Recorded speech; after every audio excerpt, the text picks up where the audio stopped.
rakyat ini sekarang ya bisa bayangin yang paling mungkin terserang dengan COVID-19 ini itu adalah orang yang tiap hari hilir murid naik kereta api. Saya naik kereta api dan kok jujuran jadi saya nggak tahu juga sambil ketakutan kejepit-jepit saya jam habis sebelum Jumat saya naik kereta api udah kejepit-jepit. Anda bayangkan semua orang pakai masker tanpa masker begini kan tetap tembus. Ini kan masih rakyat kecil. Kalau orang-orang kaya naik mobil naik kan secara persentase. Sebelum kita lanjut, jangan lupa subscribe dan nyalakan loncengnya, agar tidak ketinggalan info terbaru dari Davina News. Video ini dipersembahkan oleh Indo Express. Indo Express Fast Handling, Fast Solution.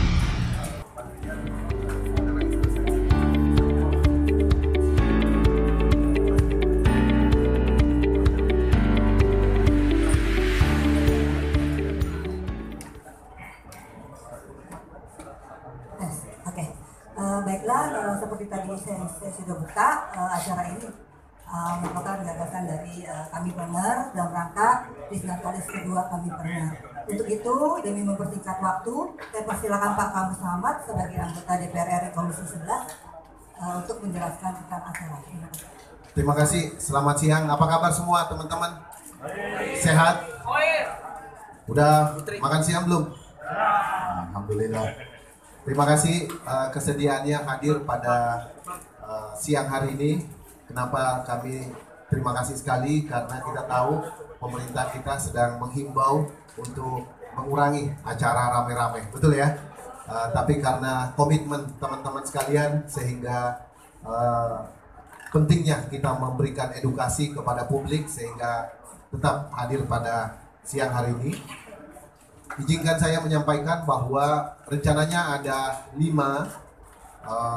ekonom, tokoh yang akan menyampaikan pemikiran, pandangan. Kelima tokoh ini adalah lima-limanya berasal dari luar pemerintahan. Mereka selama ini telah banyak memberikan sumbangan pemikiran dalam dunia ekonomi kita dari berbagai macam perspektif tentunya. Kemudian ada 4 stakeholder pengambil kebijakan ekonomi di pemerintah yang kita undang pada siang hari ini. Mudah-mudahan nanti punya keberanian untuk hadir bertemu dengan para tokoh-tokoh ekonomi kita pada siang hari ini. Kenapa saya katakan punya keberanian? Karena tentu kita tahu sekarang ini kadang-kadang berdialog dengan yang berbeda pandangan cenderung dihindari oleh para pengambil kebijakan kita. Hari ini adalah Disnatalis Kahmipreneur, sebuah ekosistem yang mendorong anak-anak muda untuk bisa berwirausaha. Kahmipreneur bukan organisasi, tapi sebuah komunitas yang bergerak secara kultural untuk memberikan inspirasi, motivasi supaya generasi muda kita bisa menjawab tantangan ke depan dalam rangka menghadapi bonus demografi dengan jalan mengambil entrepreneur sebagai jalan perjuangan sekaligus jalan pengabdian. Di tengah kita sudah hadir Profesor Antoni Budiawan. Prof. Antoni tentu tidak asing lagi bagi kita. Tulisannya mewarnai banyak sekali referensi kita dalam kehidupan sehari-hari. Hari ini kami minta beliau bicara tentang kebijakan ekonomi, khususnya berkaitan dengan APBN kita. Nah, kemudian juga sudah hadir senior kita semuanya, Bang Sahganda Nainggolan, seorang aktivis pada zamannya, dan hari ini bicara sangat valid dengan data-datanya tentang kemiskinan dan kemungkinan besar akan terjadi perubahan-perubahan dalam kepemimpinan nasional kita. Hari ini kita sengaja undang beliau untuk bicara tentang kemiskinan di masa pemerintahan Jokowi, sekaligus solusinya seperti apa pandangan beliau. Jadi karena itu pada kesempatan hari ini kami persilakan kepada Prof. Antoni memberikan guidance 1-2 menit kepada teman-teman media. Terima kasih. Oke, silakan Prof.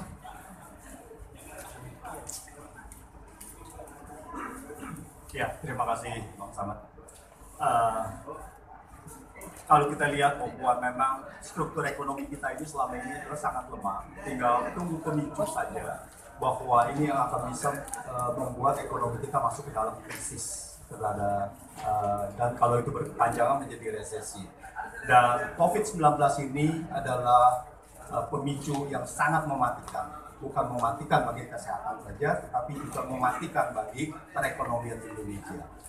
Dalam belum sampai 1 bulan, sekarang kurs Bank Indonesia sudah ditransaksikan lebih di atas 14.800. Kita lihat tanggal 18 Februari itu masih sekitar 13.670. Jadi sampai begitu sangat belum ada sebulan itu sudah hampir kalau di pasar spot sudah 15.000. Dan masalah COVID-19 ini malah makin bukan membaik, malah makin memburuk. Dan banyak negara itu semua mengisolir, ya. Setelah Italia, Denmark, Amerika membatasi penerbangan dari Eropa ke Amerika dan sebagainya.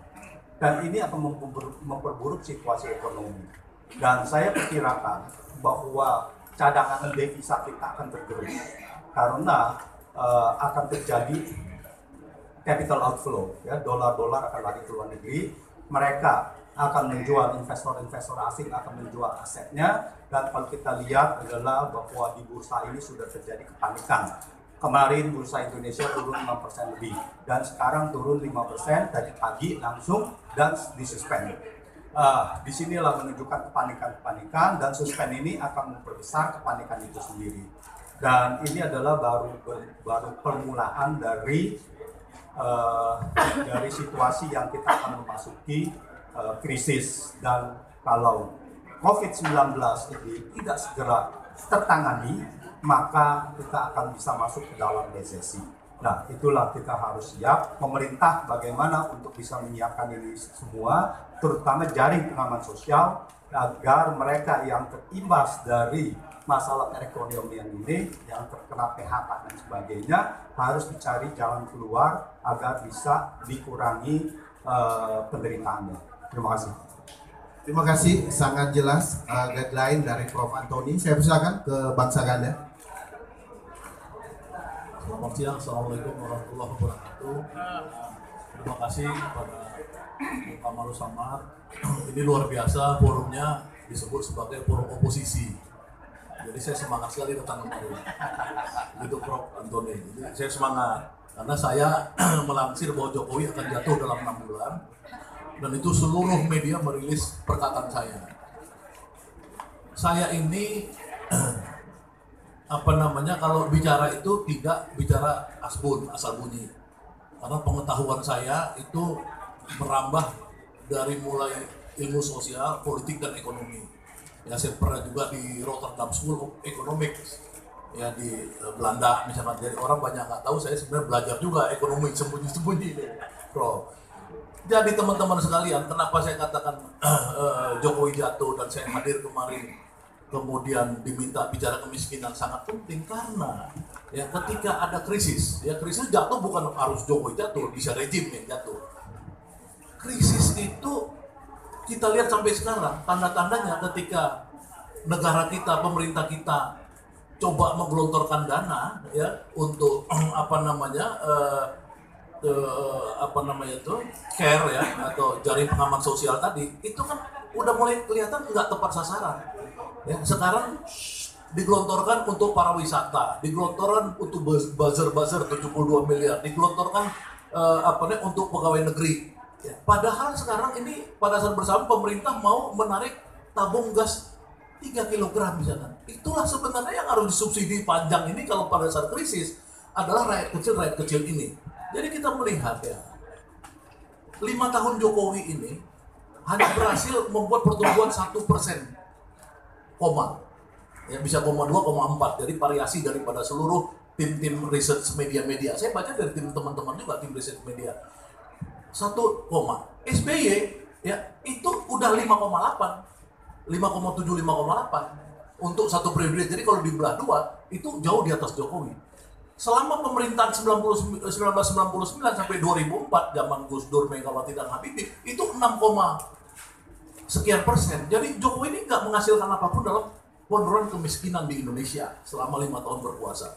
Nah, pada saat kita lihat krisis seperti sekarang, krisis sudah datang sebenarnya. Prof. Antoni bilang baru mulai, kalau menurut saya sudah datang. Sudah, seluruh dunia sudah lockdown, seluruh dunia sudah tidak tertarik lagi bicara aktivitas bisnis, seluruh dunia semua nanam uang, ya tidak ada lagi bahkan uang-uang judi, ya uang-uang judi yang beredar di Makau selama ini juga udah nggak ada lagi. Jadi kalau orang berpikir masih mau ekspansi ibu kota, masih mau ini, itu kan pikiran-pikiran namanya falasi. Nah, pada saat bersamaan ini, kenapa penting forum ini? Saya sebagai oposisi ingin hadir di depan rakyat Indonesia untuk secara langsung seperti negara-negara maju, ya, untuk mengatakan bahwa lu salah, kami benar. Rakyat harus ikut kami.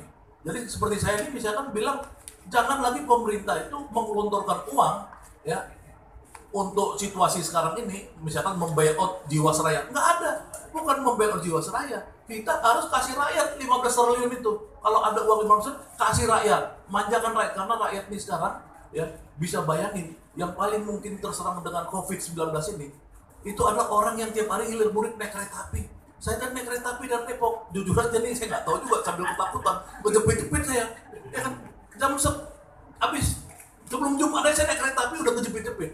Anda bayangkan semua orang pakai masker, tapi masker begini kan tetap tembus. Inilah nasib rakyat kecil. Kalau orang-orang kaya naik mobil, nah ini kan secara persentase kemungkinannya kan lebih kecil. Nah itu maksud saya, mudah-mudahan forum ini bisa memberikan arahan agar pemerintah menanggapi forum ini nantinya untuk masuk dalam siklus krisis, ya, seperti Habibie dulu, siklus krisis langsung yang dipikirkan oleh rakyat kecil aja. Bagaimana kredit usaha tani, bagaimana bantuan ini, zaman Habibie, lihatlah. Nah kita harus sensitivity-nya itu ada ke arah itu. Jangan masih mikir ngeributin soal Ahok jadi kepala otorita bukan soal itu. Ini nggak mungkin, itu mimpi. Saya bilang proyek ibu kota itu adalah mimpi, bohong, omong kosong. Nggak ada. Kalau masih pemerintah nggak sadar sekarang ini udah bahaya situasinya.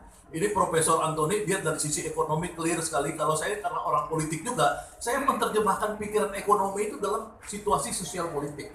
Ya, itu mudah-mudahan nanti teman-teman bisa melihat forum ini sangat berharga buat bangsa Indonesia. Terima kasih. Terima kasih, Bang. Saya kira sangat jelas. Nanti format acara ini pidato. Jadi bukan talk show ya. Jadi Prof. Antoni akan bicara pidato 15 menit. Bang Saganda akan pidato, Pak Sandiaga Uno akan pidato, Bang Rizal Ramli juga akan pidato, Mas Bima akan pidato, Pak Kwik Yanggi juga akan pidato. Jadi konsepnya pidato, seluruh rakyat kita dari Sabang sampai Merauke rencananya juga akan menonton karena akan live streaming dari Aceh sampai Papua, dan ini adalah sumbangan pemikiran untuk kepentingan bangsa dan negara dalam situasi ini. Saya kira tidak ada tanya jawab, saya kira tidak perlu dulu. Saya kira cukup. Nanti kita dengarkan poin-poin utamanya pada saat acara dimulai. Demikian saya kembalikan kepada Mbak Endah. Terima kasih. Oke, terima kasih Pak Samad untuk keterangannya. Oke, teman-teman media, saya rasa